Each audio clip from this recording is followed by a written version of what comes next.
Okay, great. All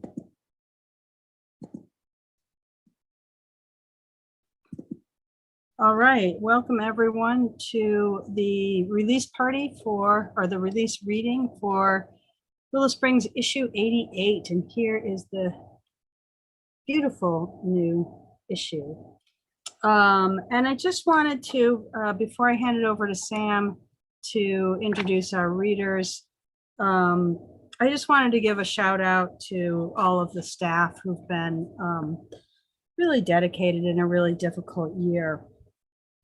This staff has been, in a time when everybody's energy seems to be drained, this staff has been extremely proactive and deeply engaged in the honorable work of literary publishing.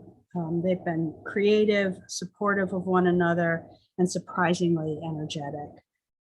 And also, they were a big part of my social life in 2020. So I want to thank all of you. In particular, managing editor Ben Van Voris, who's the outgoing managing editor, and he's just been hardworking, cool-headed, smart, and really passionate about the work and about literature. Sam Swain, our incoming managing editor, web editor Jen Jessel, incoming web editor Connor Enos, fiction editors Alexander Jackson and Alexandra Napian, nonfiction editors Taylor Galdi and Erica Bauer, poetry editors Miriam Artega and Tori Thurmond, and our instructional outreach coordinator Amy Seymour, and social media coordinator Carlin Ramsdell. Thank you, everyone, and I'm going to turn it over to Sam, who will introduce our readers. All right. Thank you, everyone, for being here with us today. Our first reader is Andrew Farkas. He is the author of a novel, The Big Red Heron, as well as 2 short story collections, Sunsphere and self-titled Debut. His forthcoming essay collection, The Great Indoorsman, will contain the piece published in Willow Springs. He is an assistant professor of English at Washburn University and is co-editor of fiction at The Rupture. Please welcome Andrew. Thank you very much. Thank you to Willow Springs for having me in the issue. I'm so excited to be in this issue, and I'm going to read from my essay, and the essay is called "When Hamburger Station is Busy." Thought problem. Whenever I go to Hamburger Station for lunch with my dad, and I point out there's nobody there, he says, "It's busier at dinner time." Whenever I go to Hamburger Station for dinner with my dad, and I point out there's nobody there, he says, "It's busier at lunchtime." So, when is Hamburger Station busy? Solution number 1, Hamburger Station is never busy. When I think about Hamburger Station, what comes to mind is the 8-foot fiberglass horse named American Red, the covered wagon, the font on the sign that could be called clapboard bold, the interior that looks like a combination of a Wild West saloon and a 1950s diner. Some of the linoleum counter stools are actually saddles. There are burlap sacks of potatoes, burlap sacks of onions, a rough wooden floor. Inconceivably, no one's ever been thrown through the front window at the end of a brawl, a fact that's always bothered me. A stainless steel flat-top grill covered in mouth-watering grease, deep fryers for the fresh-cut fries, a wall menu with those plastic letters and numbers, employees in white t-shirts, an old cash register, booths, the malt vinegar for the fresh-cut fries, and the burgers. The burgers. These aren't those lousy meatloaf tasting sliders from White Castle or Crystal, no way. White Castle and Crystal are the elementary school cafeteria version. Hamburger Station burgers. They're 2.5-inch squares piled high with onions, pickles, mustard, dinner roll for a bun. Get yourself a speed pack, 2 burgers, fries, lemonade, yeah. That right there,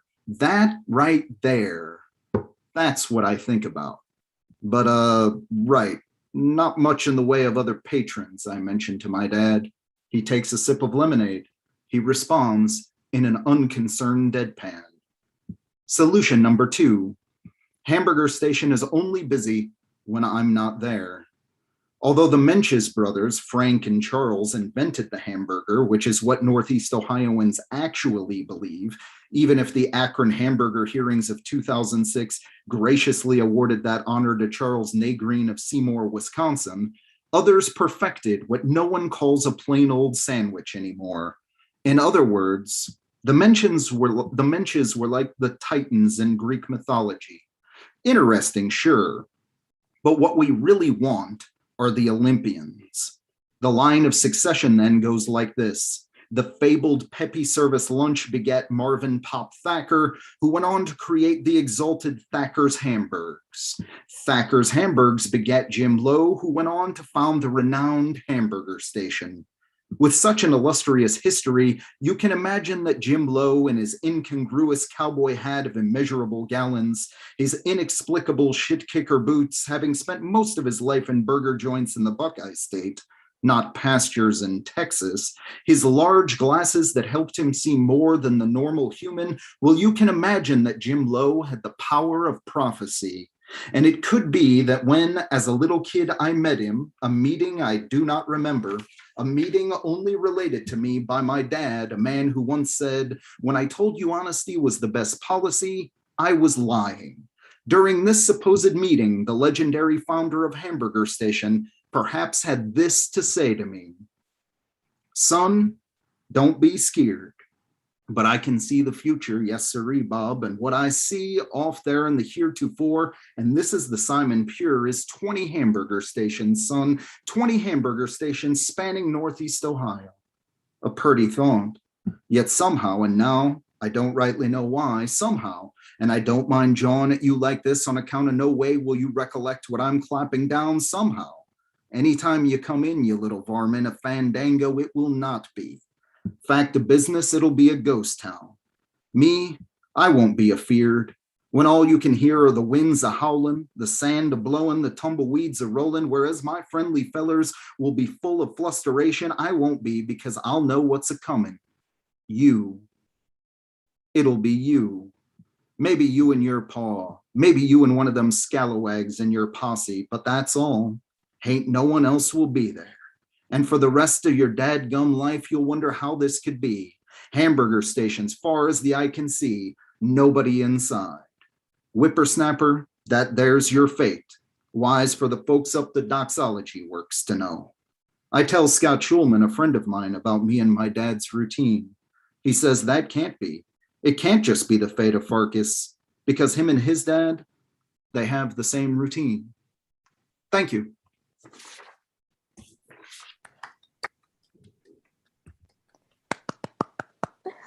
That story never fails to make me hungry. Our next reader is Amanda Marbias. Her fiction has appeared in Hobart, Smoke Long Quarterly, Joyland, Electric Literature, and elsewhere. She's written reviews and cultural essays for Your Impossible Voice and Paste magazine. She's the author of the short story collection Claiming a Body. Welcome, Amanda. Hi, everyone. I just want to say thanks to Willow Springs for including Waking Hours, my short story in this issue. I'm very grateful for that and excited to be included with so many excellent writers and wonderful work. So I'm just going to read an excerpt of my short story. When Marie's husband was summoned to jury duty, she indulged in fantasies of leaving him, getting in the car, slamming it in gear, and roaring out of the drive. Their toddler, Ash, had been waking up 3 and 4 times a night, wailing until someone lay on the floor beside him. His demands were mostly for Marie, so she hadn't had 6 consecutive hours of sleep in a month, and they did not make the kind of money to hire a sleep consultant or a nighttime nanny. Ash had also begun to bite. He bit Marie, he bit Cal, He bit the head teacher at daycare, who now greeted Marie with thin-lipped contempt. And Marie was sure Ash would soon be expelled from Little Rainbows. And it wasn't just the jury summons or the sleep deprivation. Marie noticed in Cal a new disturbing smugness in response to their stress. He began to shorthand their situation with banalities. He said, "Raising a kid is supposed to be difficult, and our justice system works through checks and balances." He rolled his eyes at her handwritten schedules and her constant planning for time to relax and sleep. He told her things would all work out with a little extra effort, because deep down he had faith in the world's meritocracy, its inherent fairness. As they sat on the porch drinking beer, Marie tried to persuade him to ditch jury duty for the sake of their sanity. She launched into an explanation of a trial she avoided back in Chicago before they met. She had answered counsel's questions about corporations and drug testing with the response, "Big Pharma is killing us," and she was dismissed on the spot. "Conspiracy theories will always do it," she said. A few feet away, Ash played in the plastic corral, roaming through grass that had gone to seed. He had found a switch on his doodle board and started Old MacDonald for the 100th time. Cal didn't look up from his phone. "It's the law, Marie." "You've had 3 summonses in 5 years. That's some kind of record." Cal sighed, sipped his beer, and continued to scroll. "Look," she said, "everyone wants to be a forensics expert, to consider the trail of blood over linoleum, analyze the pattern of brown flecks across furniture and drapes. Everyone has fantasies about lifting a hair sample and saying, 'This proves everything beyond a doubt.' But you have a toddler." Marie leaned toward Ash's corral and said, "Adults don't know everything, and your dad is overestimating his abilities." Cal said, "Marie, I'm the perfect juror. I'm pragmatic and fair." He had been raised on a diet of Marvel and DC. He considered himself a hero, an arbiter, a preserver, a defender. "It will be okay," he told Ash. "Dad can catch up on work at night." Marie set down her beer. She slammed the door on her way inside. She was just drifting to sleep when Cal woke her up by leaning into her face and apologizing for the poor timing.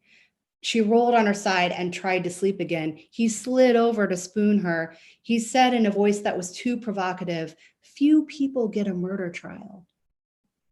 A week later, he was assigned a murder trial.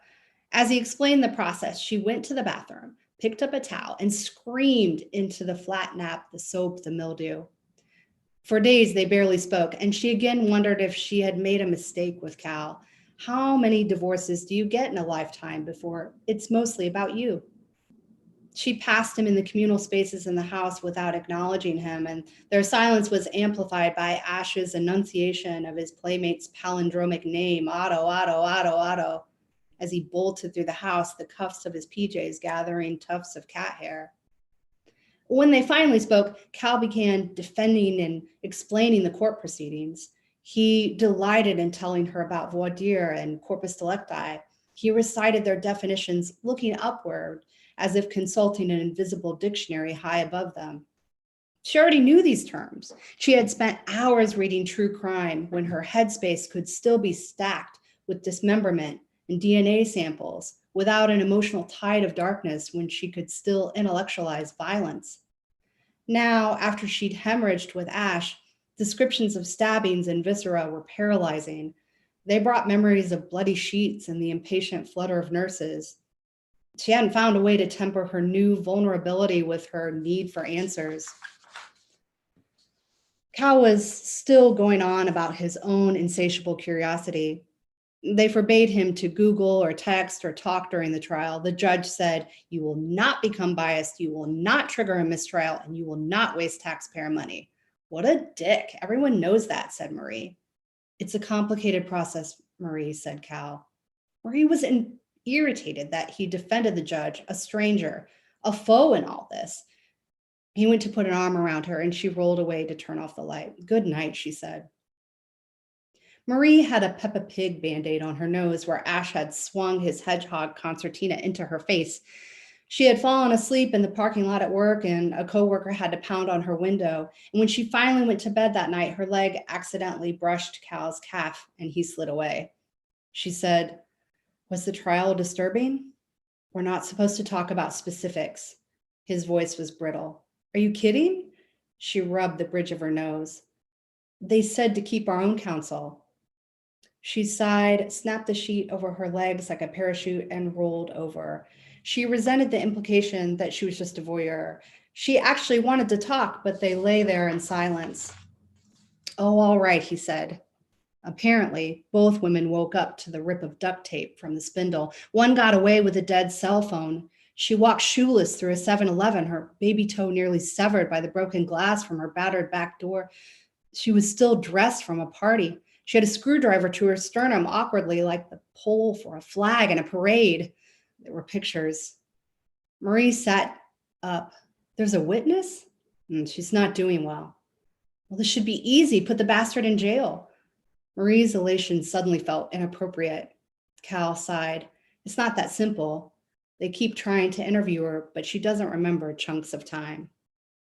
"Thank you."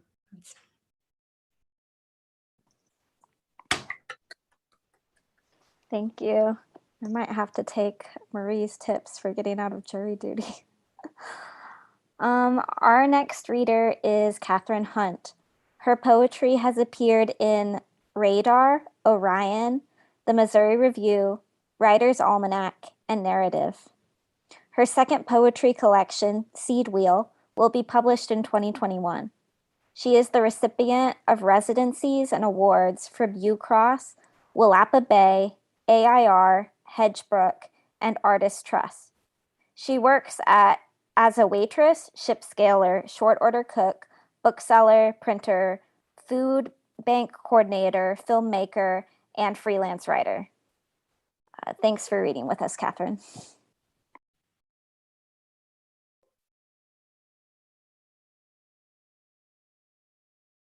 Hi, I'm Kathryn. I want to just thank Sam and Polly and Tori and all the devoted staff at Willow Springs for all they did to put the issue together and to round all of us up for this evening. It's really a great event. Thank you. Yeah, I didn't do all those jobs at once, but yeah, over a course of a lifetime, those are some of the jobs I've worked. I'm going to start with a poem that'll be in the issue called Last Changes.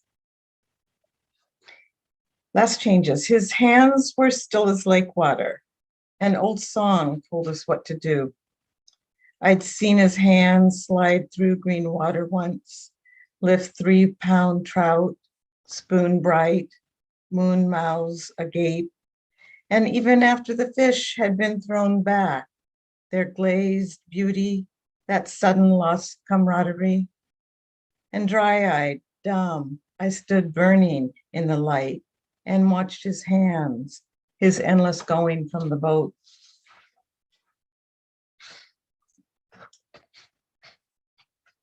Have I come to the wrong door? A broken-necked warbler on cool soil, its eyes almost seeing, given over. A house lifting and settling in the wind, the place where the women in my family gather bones, the peak-roofed ossuary, a little house, the beds where the old people wait. I hear the long train of the hours they spent in their pastures, or bending over a hot wood stove, pushing a hand truck down a hospital corridor.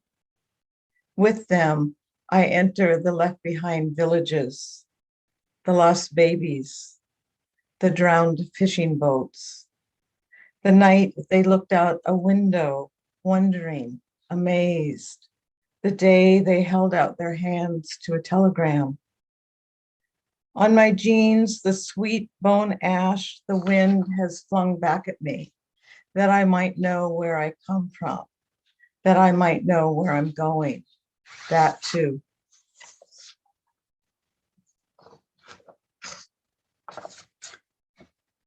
This poem is called What Is to Be Done, which is the title of a famous long essay by Lenin.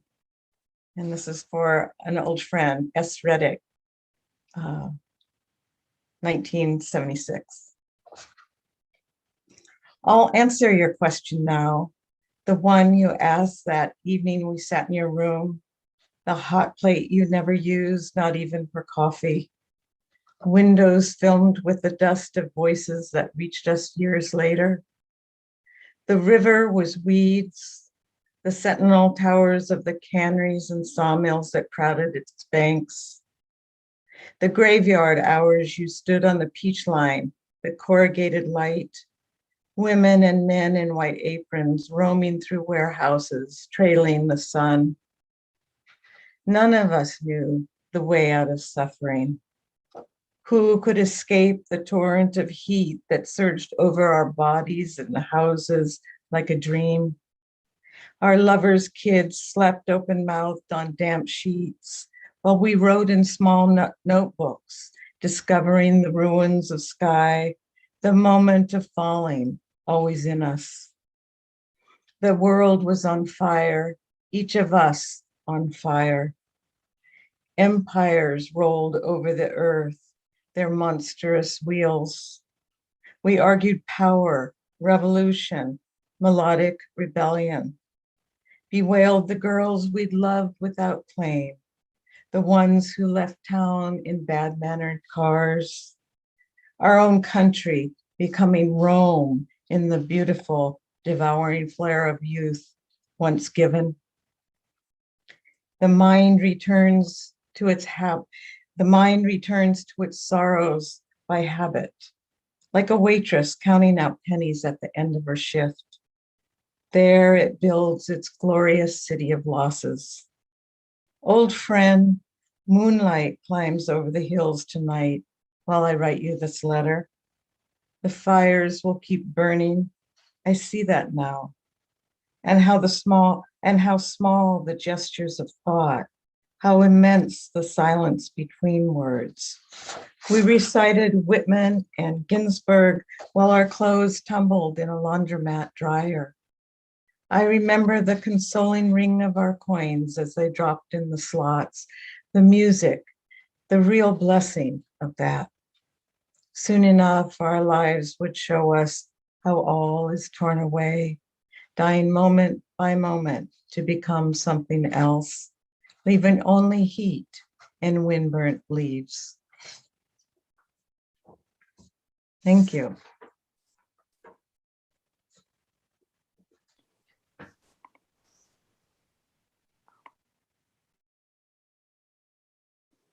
Thank you so much. Our next reader is Wendy Elizabeth Wallace. She is a queer writer with vision loss, originally from Buffalo, New York.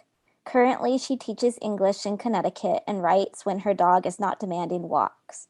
She is the co-founding editor of Peat Smoke, a literary journal. She met the good people who are willing to suffer through her rough drafts at Purdue University, MFA. Her words, not mine. Her work has appeared or is forthcoming in The Rumpus, Carolina Quarterly, Pithead Chapel, Necessary Fiction, The New Orleans Review, Longleaf Review, JMWW, and elsewhere. Welcome, Wendy. Thanks so much. And thanks so much, Sam, Polly, and the whole Willow Springs team for all of your kindness, and so excited to be here. So because I have vision loss, I'm not able to actually read my story myself, but I have my wonderful, amazing actor friend who is absolutely fabulous to read for me. So Marka, thank you so much, and you can go ahead whenever you're ready. Hello. This is Labyrinth by Wendy Elizabeth Wallace.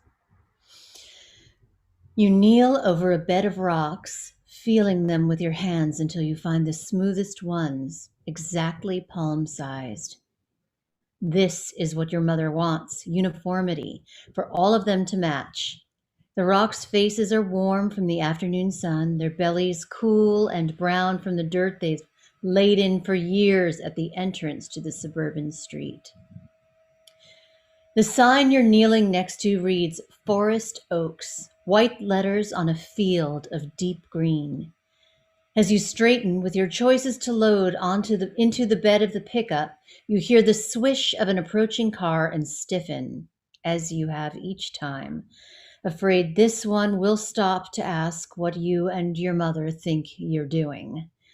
Your mother, who is already setting her handfuls of rocks carefully on the tarp, doesn't look up. The car passes. I think this is enough for today, Emma, your mother says, rubbing her palms against her jeans and leaving 2 long brown streaks from hip to knee. We'll try Maple Court tomorrow. She brushes strands of her dark hair, sweat damp from her forehead, and smiles triumphantly. You wish you could feel triumphant too, since you know you don't have much of a choice but to yield to your mother's intense energy. Plus, there's no money to buy rocks, and you figure they're probably expensive like everything else. Still, it feels like stealing. Skimming parts of the landscaping from these neighborhoods, and it also feels a little crazy. This is the 4th day you've been collecting, your mother's word, and you have about 60 rocks now, once the ones from today are piled next to the rest in your backyard. You take one last cautious look around before hopping into the passenger seat, your sticky thighs glued immediately to the hot vinyl. When you look over, it's still strange to see your mother behind the wheel of the truck. Your father had never let her drive it and barely even let you inside, just like the basement he calls his office. It took you a long time to realize there was something strange about this obsessive need to control his spaces. The cab smells like him, stale Marlboros, orange peels, and the mix of cardboard, aluminum, and beer from the distributor's warehouse where he works. You used your dad's job as an example for irony in middle school English, telling the class that he, a 12-year sober alcoholic, spent his day making sure shipments of beer made it to bars and stores so people across the state could get loaded. You remember how worried your teacher had looked. The rocks are for your mother's labyrinth. She got the idea from the church when the youth pastor, Miss Sam, had first told you and the other high schoolers about it. You had thought about the David Bowie movie you'd seen when you were 7. It had scared you so much that you snuck into your parents' room for 2 weeks and slept on the floor at the foot of the bed, huddled in your quilt, trying not to see deranged puppets behind your eyes. In the blue hour before your mother got up, your father would scoop you silently and settle you back into your own bed. I'll never tell, he would say, and you liked being in on a secret with him instead of kept on the outside. The labyrinth at church wasn't the creepy kind, though. Miss Sam had explained it was for meditation. Her dark eyes became serious and thoughtful as she described the way it would help center the mind, had the power to transform and transport. Think of this as a way of seeing your journey unfold, she said. She made it sound as everything she talked about like an adventure. When she asked for volunteers to help set up, you raised your hand right away. You hoped no one else would, and that it would just be the 2 of you, and that Miss Sam would direct her eyes right into yours, ask you questions in that soft way that made you feel like no one else mattered or even existed. But Jimmy and Max volunteered too. And after youth group, you all moved the chairs in the sanctuary out of the way so you could spread out a large plastic mat printed with a circular design. It looked like one of the mazes on kids' menus, except there was only one way through to the circle in the middle, and then only one way out. The next Sunday, Pastor John had everyone in the congregation line up at the edge of the mat. There were rules. You took off your shoes first. You had to wait to enter until Pastor John waved you in one at a time so everyone had their space. You had to stay perfectly silent. You could stand in the middle as long as you liked until you were spiritually centered, he said, and ready to move on. You and your mother waited together, her hand on the space between your shoulder blades. The pressure of her palm felt nice, like a barrier between you and the eyes you knew were on you and had been on you since the night a month ago. You keep that night in a closet at the back of your mind, stuffed in with other overheard fights, though none like this one.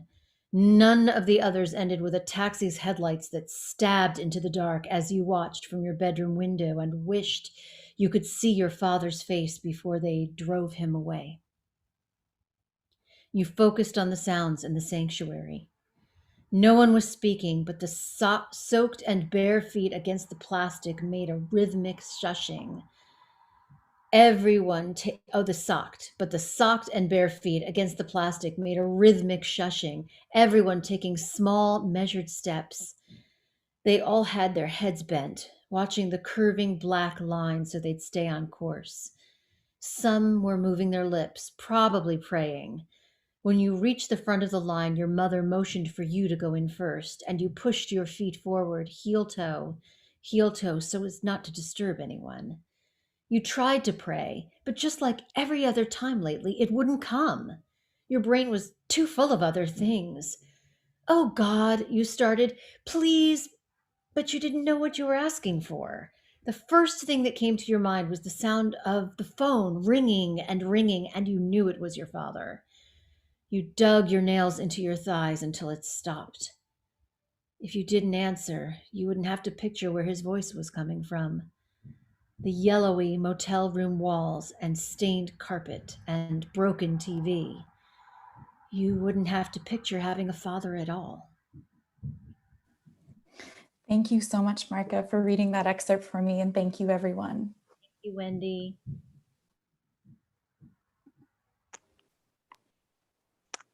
Yeah, thank you. What amazing delivery, too. Our next reader is Jeremy Alves da Silva Klemin. He is an essayist from Long Beach, California. He was a 2018 Fulbright Fellow in Brazil and has also lived in Portugal and Scotland. You can find other work of his in publications like the New York Times Book Review, Literary Hub, and The Common. He is also the editor of Joyland Magazine's Consulate section. All right, I'll turn it over to you, Jeremy. Thanks so much, Sam. My name is Jeremy, and this short essay is A Mental Map of Eastern Europe. Not Chechi, surely. Prague is lovely, and Kafka wrote in German besides. Not Slovakia either, of course. Those poor folks have had a tough enough time attracting tourists since the Hostel movies. These countries are both firmly Central Europe. This goes without saying. Hungary can't be part of Eastern Europe, as it's just to the right of Austria, and the Austro-Hungarian Empire was a fundamentally Central European arrangement. Definitely not Eastern Europe. Below Hungary, we get into places like Croatia and Serbia, which are the Balkans, or former Yugoslavia, if you'd like. From Slovenia to Macedonia, they'll tell you that Yugoslavia was a third way out of Stalinism and American capitalism. Old Joey Tito's domain was its own microverse, its own world in miniature. Eastern Europe is located above the Balkans, the average Croat will tell you. We're Slavs. Just above the Balkans lies Romania, though. And the Romanians will tell you that they speak a Romance language, that they're Latin. They appeal to their brothers on the Atlantic coast. Drop by Bucharest, or even better, Transylvania, and see if you don't understand a phrase or two. We're Central Europe. You can get tickets from London to Cluj-Napoca for 20 euros. Eastern Europe is just above them, they'll tell you. Ukraine, Belarus, and Russia. But everyone knows that Ukraine and Belarus are the first step into Eurasia. They can't be considered Eastern Europe. The Baltic states were never serious contenders to begin with, as the Estonians have much more in common with the Finns than anyone else. Moldova, then. Eastern Europe must be Moldova. Thanks.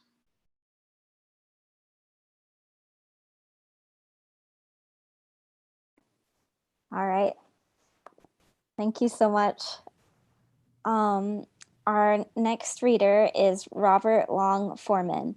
He is the author of a novel titled Weird Pig, a collection of short fiction titled I Am Here to Make Friends, and a collection of essays titled Among Other Things. His work has appeared in AG&I, Kenyon Review Online, Harvard Review, an annual pushcart anthology, and other publications. He lives in Kansas City. Welcome, Robert. Thanks so much, and thanks for having me. Someone interrupts me if I'm accidentally muted, then I don't know it. I'm Robert Long Foreman. So it's so good to be here. You already introduced me. I didn't have to say that, but this story is called Darling Frauke, and it'll explain itself. I'll read the first couple of parts of it. It's a longish story, but I'll read a little bit of it. And I guess I should mention that it is in the voice of a female narrator. Some people sometimes get upset when I write in female voices and don't mention that at the beginning of a reading. So I'll just start. Gene was leaving our kitchen when I walked in. His phone was on the counter. I glanced at its screen. I wasn't snooping. It was right there. I saw a photo of a woman. I thought, new teacher. That is, I thought, this woman is a teacher at the high school. And because I've never seen her before, I can only assume she is new. She taught chemistry maybe, or social studies. Not gym though, not with that smile. Nor art, nor creative writing. For despite her smile, she looked far too steely to teach a subject where student performance could be judged subjectively. When this woman asked questions, she expected firm answers. Her expression was soft, but still a warning somehow, her hazel eyes austere. I don't know. Whatever I once thought, it's been altered by what I know now. I know the woman in the photo is not a teacher. I only thought she was one because of the way she half smiled into the camera, a plain white wall at her back. It was like a yearbook photo or a personnel photo for, say, a school district. And why would my son have a photo on his phone of a woman nearing 40 who has all her clothes on unless she was his teacher? She had short brown hair, not a trace of gray. She wore a blue dress shirt and a nonplussed expression with a faint suggestion of laugh lines that only imbued her visage with greater dignity, or whatever it is that comes with age but doesn't really age you. I pressed my index finger against her face so the screen wouldn't switch to Gene's lock screen. His lock screen is a photo of a butt. I don't know whose butt it is. Something happened in that moment. I locked eyes with the woman in the photo and felt a thing I don't often feel. 5 seconds after seeing that MILF's face, I knew I wanted to see more. I scrolled and saw a name, Frauke Petri. What are you doing? Gene said. He had returned to the room. He stepped up and grabbed his phone. Who is that? I said. Who was what? That woman. What woman? On your phone. He made his disgusted face. There's no woman on my phone. Gene, I said, do you have a new crush? No, he cried and stormed out. Gene hates the words I use, like crush and new crush. He doesn't like that I want to know what's going on, and he hates that I don't know what's going on. We are at an impasse all the time because we have to talk if I'm to understand anything, and he wants me to understand, but he never wants to talk. There's more. He doesn't like that I'm bisexual. It embarrasses him, even though I rarely talk about it. Why would I talk about it? I have talked about it, which is how he knows. And I imagine things would be weird between us no matter what. He's at an age where he's weird about everything, especially sex. Together one night, we watched the hockey movie Slapshot on Showtime. It was fine, whatever, until the scene where Paul Newman sits in bed with the mom from A Christmas Story. She is topless and her breasts aren't covered by sheets. The breasts are left out for son and mother to see for the whole scene. It's a long scene. Gene shifted beside me when the breasts appeared. I knew he was having a, let's say, reaction to the breasts, but I also knew he thought I was having a similar reaction, that I was turned on by the tits, his own mother. I didn't sit there with my mouth hanging open, drooling at the sight of breasts. I'm not that bisexual. Actually, I am, but I'm a grown woman. I can control myself. Gene sighed as the scene dragged on, pretending, what, that he didn't like breasts? That he wished the mom from A Christmas Story would put her shirt back on? The scene ended. Paul Newman played more hockey with the sheriff from Twin Peaks. The crisis was over. It was over at least until I said 2 scenes later, Gene, it's okay to like breasts. A lot of people like them. Shut up, he cried. It's not funny. But I was right, and he was wrong. Everyone likes breasts. Even people who say they hate them actually secretly like them. I'll stop there. And then after that, it turns out the woman on the phone is a far-right German is a alarmingly far-right German politician, which is why the story gets interesting. And I'll stop there. Thank you.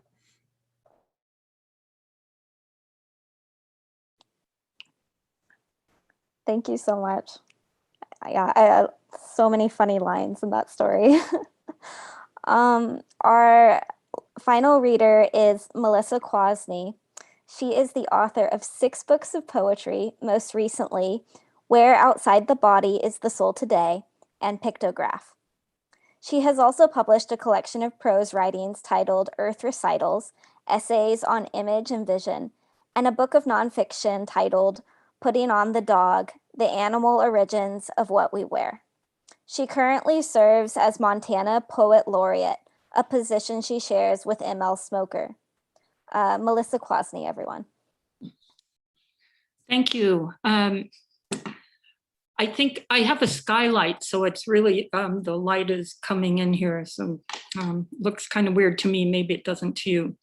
I want to thank Willow Springs. That I love the support that that I've gotten from this journal, and I want to thank Polly, who's herself a wonderful poet, for selecting these poems that I think are kind of quirky and came out of the year and a half of shutdown and of the pandemic, and where I felt like my point of view was changing continually. And the first one, I'm going to just read 2 poems. The first one I was thinking about, because people were leaving the earth, I was thinking about how people do leave the earth and how you think about that. And somehow I started thinking about the rapture. And so I did a little research and found out a few things, for instance, that everyone who believes doesn't just get to leave, that only 144,000 souls get to leave at one time while this long process occurs, which made its way into this poem. So I'll just start out. I also want to just say thank you for the staff at Willow Springs for your hard work, and also to Sam. I love your backgrounds for the Zoom things, and it always makes me feel like you're coming to us from some other realm, which I always look forward to. The Willow Path. Alive inside the shawl of myth and earth, I come to renew my tithing. I come to the willows, the slant rhyme of their multi-limbed clatter and wind, and invite them in to my dreams tonight. My hide has grown thick, barely registering the rose thorn, scraping against the barbs of the wireless, the threatening voices that fill the air. Why not come here? Why not believe it matters? My mother has known me the longest. No other person will ever know me in this way. Because I live in a loft, I can feel the timbers sway. It is a comfort they take from the stars. If there will really be an event called the rapture, I hope it takes the Christians and leaves me a path that skirts the edge of town to climb a mountain. Wind boxes my ears, slapping my outlook, culling the dead, piling up breakage in the ditches. No war is holy. What about the 144,000 souls who wait to disappear? Do they exit the thicket like these deer do of their own accord? The tips of the branches form a single crown, a membrane breathing open and shut, involuntary and protective as our eyelids in sleep. Without leaves, a tree is most exposed, most ignored. The sky is not moving, like moving through it instead, a bed it keeps returning to beyond the clouds. I bow to the willows, their strumming displays, a complexity that supports their renewal campaigns. I have come here for peace and instructions.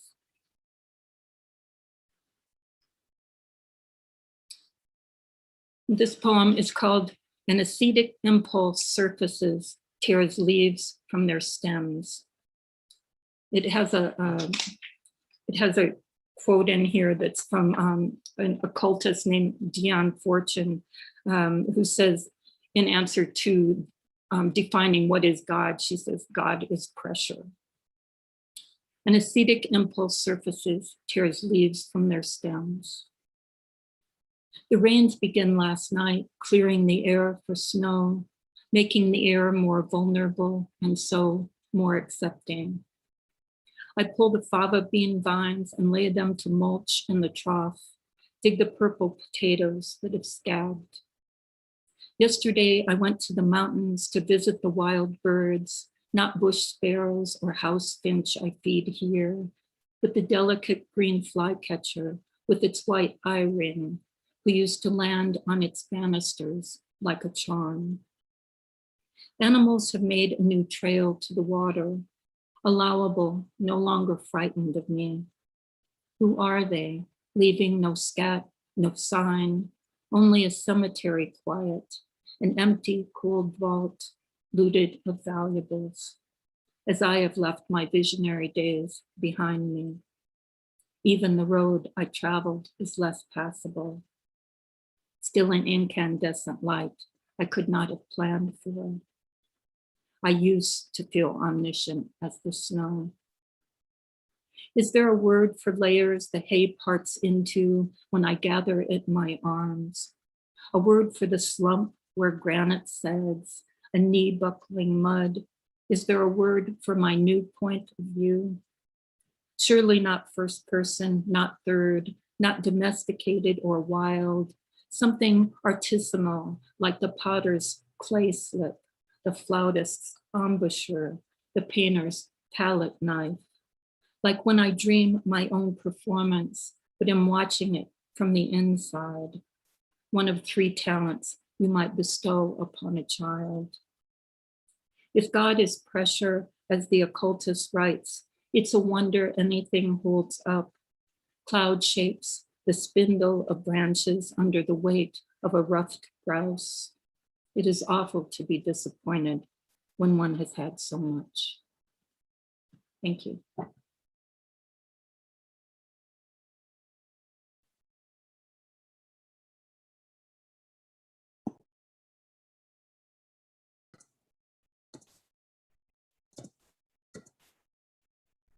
All right, so we are going to thank you, everybody. That was just fantastic.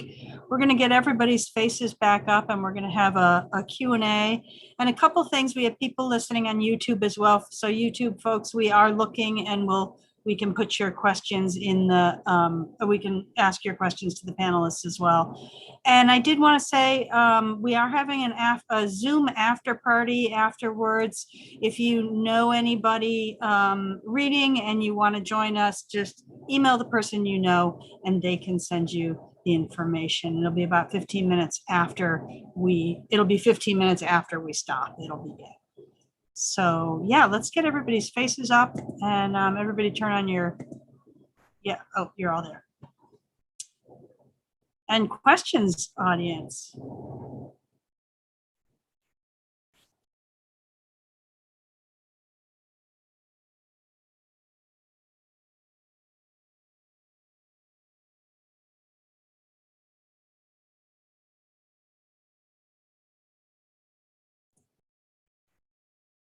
I had one for Amanda, and this is a kind of is your story based on the case that happened in I want to say the early 90s in maybe New Jersey? Oh, no, but I want to know about this case now. Yeah, it was 2 women in bed and somebody came in their house and murdered or tried to murder one or both of them. Yeah, I know there's more than one serial killer who has gone for roommates, right? And I think with BTS, there was someone who got away. I could be getting that wrong. So that definitely was kind of soaked into my psyche. It was also inspired by the fact that my husband and I kept getting jury duty after we had our kid. So yes, that lack of sleep and the kind of that paranoia was for sure in there. But now I'm going to look up that case.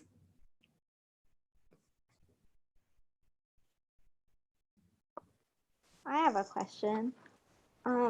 Andrew, what was the process of writing the Hamburger Station like? It's such an interesting story how it's formatted, and I'd love to hear how you arrived at that.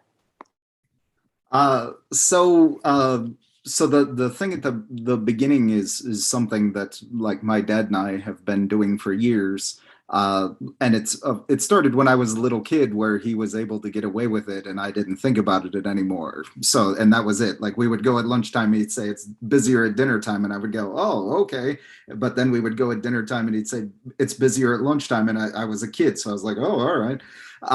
Then when I was writing the essay, I realized that this is like a thought problem. And so since I thought of it like that, I started like writing solutions to the problem out. And then I just like expanded from there. And then I was lucky enough that like, so not in the parts that I read, but later on there's some science. And a friend of mine named Phil Jensen, who used to be a science professor, biology, I think was his thing.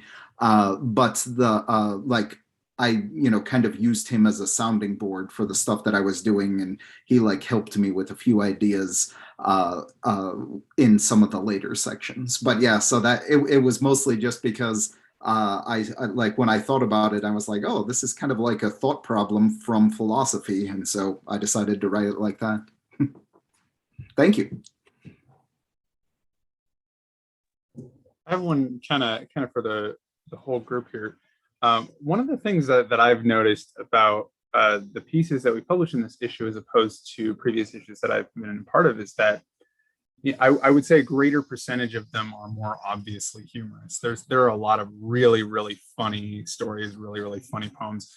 And I'm specifically thinking of Jeremy and Robert and Andrew, but anyone who wants to chime in on this, like, I mean, how do you, and all of the humor is so vastly different. I mean, how do you feel like that factors into your work? Do each of you feel like you are naturally, you naturally gravitate toward humorous writing?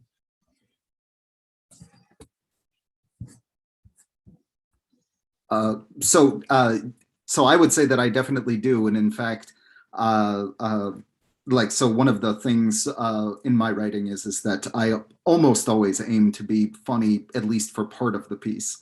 And the other thing is that I've been I've kind of made it my job to get other people to accept when they're being funny, because I read a number of interviews where I would like read a piece and it would be really funny, and then like the person who is interviewing them was like, oh, this piece was really funny, and the writer would immediately say, well, I wasn't trying to be funny, and I'm like, yes you were, and you did a good job. And so I'm like trying to encourage more and more people to not all the time, obviously, but to accept that as one thing that is great in writing. I'll address the question. Yeah, I mean, for me, I find a good writer once told, a prominent, famous writer once. I had the privilege of him reading my work. He told me that sort of the humor the sort of funny sort of tendency in my work, he described it as a nervous tick, and I've never sort of gotten that out of my head, and I think it's absolutely true. It's like I feel like I'm actually often trying to write something very serious, and there is something very serious in the story. Like I'm really sort of interested in that. It's not really a problem. But it's just a phenomenon that I'm interested in, or that I was interested in when I was writing it, which is that like really horrible people are sometimes very good looking. And so like you feel this sort of like weird sort of like you find this person attractive, they're your type, but they're also like they hate immigrants or something like that. Like this doesn't happen often because those, I don't know, like there's a certain sort of order in which those things have, like if I know somebody's horrible before I see what they look like, I probably won't. I'm less likely to find them anyway. Yeah, I find that like I actually have to, in part because like a big part of revising for me is actually revising attempts at humor out of the work that I'm doing. In part because like I'm just like that's just this sort of reflex that it really is like a nervous tick. And most of the time, the things that like the jokes that I throw in aren't actually very funny. And so I've had to like, this was the hardest thing for me, like learning to write, is like figuring out what was actually funny and what wasn't without the benefit of like reading it to an audience every time, or like, if you're a stand-up comedian, like then, which I would not compare myself to, like, what's funny because people laugh at it. But if you're a writer, you can't really tell. You're just stuck in a room by yourself. Anyway, I'll stop talking. Robert, can you repeat, what was that? Oftentimes really good looking people are also bad people. Was that right? It's great. Yeah, I mean, like you sometimes have to just sort of acknowledge that, like, yeah, people with horrible ideas and opinions and who are sometimes in power are also quite good looking. Yeah, I don't know how exactly I said it before, but yeah, it doesn't come up that often. I don't know, like, it's interesting that it doesn't come up that often, but yeah, it does happen. Or it did happen in this case. That's great. Also, to respond to Ben's question, I think in my case, I'd written a very somber piece about the Balkans and Eastern Europe, and I kind of regretted doing so because I don't know. It's often there's also a lot of humor in Eastern European culture, etc. And so I wanted to do that justice. Yeah.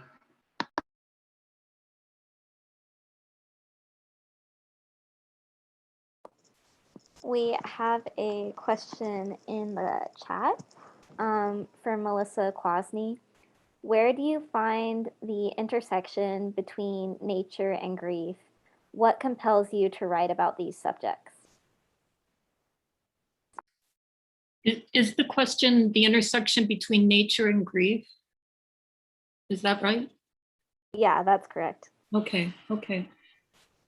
Interesting.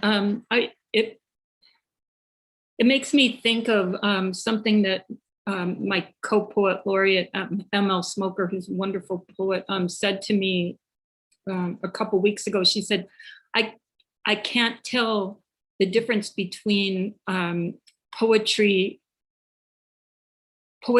and grief and poetry, like which one precipitates the other. And that makes sense to me. This question, I would say for most people that the natural world is healing, very specifically plants, like the vegetable world is, I mean, we know that on a literal level because of herbals, it's just ancient knowledge about plants. But that's also true, I think, psychically and spiritually and emotionally, that plants, I mean, I don't know very many people that don't find some kind of solace around trees. That's a very physical property that trees have. And so I think that is something everyone understands, even if they understand it just intuitively, that there is a connection between needing healing and the plant world, the natural world, which is a marvelous gift that the natural world gives us. And then it's complex. Going from that basic idea, I think it's a complex subject, and I could talk forever about it. But yes, being alive, we encounter grief. I mean, it's part of the natural world. It's part of our world. It's awful. I don't recommend it, but we all have to do it. And I do think that that's something that the natural world teaches us too, the seasonal world. so yeah, complicated. I could talk about that. I talk a little bit about it in my book of essays, Earth Recitals. I talk more about it, I think, in my poetry, especially my recent poetry, because I lost my mother this year, and lots of healing and lots of information by going to certain places in the natural world that were in correspondence with me. By the way, Jeremy, I just want to say, I think your piece was hilarious. Coming from an Eastern European family, coming from a Polish family, of course you're not Eastern European, you're Polish. Of course you're not. You're not from the Balkans. I mean, you're from the Balkans. You're not Eastern European. It's really very funny. Thank you.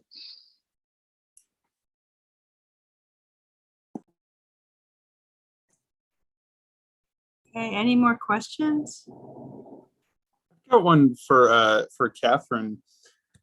This is, I think this is something that's true of everybody here and of every person that we publish in this issue. But in both of the poems that we published of yours, I was really, really struck by the way they end, by those two last lines. And I just think you have a way of getting to the landing of a poem that's just absolutely satisfying in a way that I can't really explain. So I want to know just kind of how you conceive of I guess how to end a poem. Oh, good question. I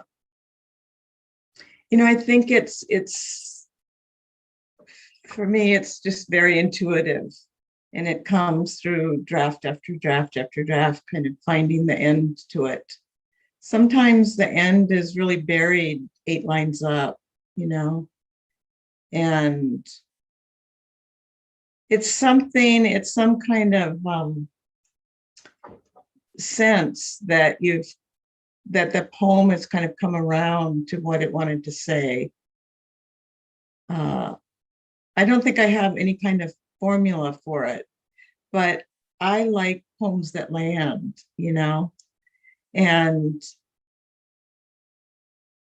so, a poem can have that kind of structure to it, where it's the last 2 lines that are the tell for the whole poem, really. Everything that came before.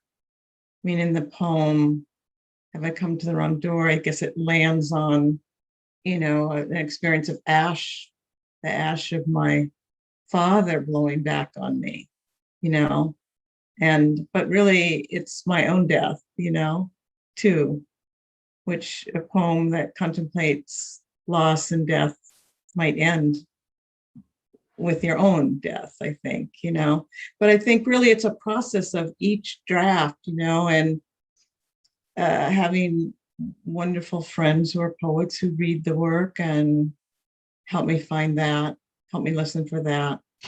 Yeah, thanks for your question.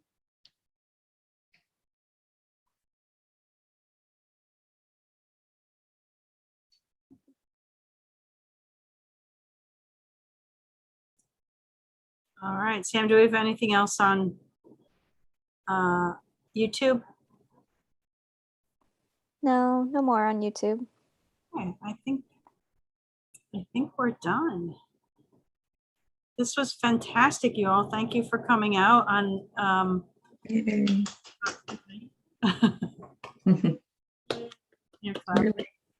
really terrific. And we are having a gathering afterwards. Well, it's an online gathering. If you know somebody in the room and you want to come, just email your friend and they will direct you to the right place. And it's about 15 minutes from now. Everyone.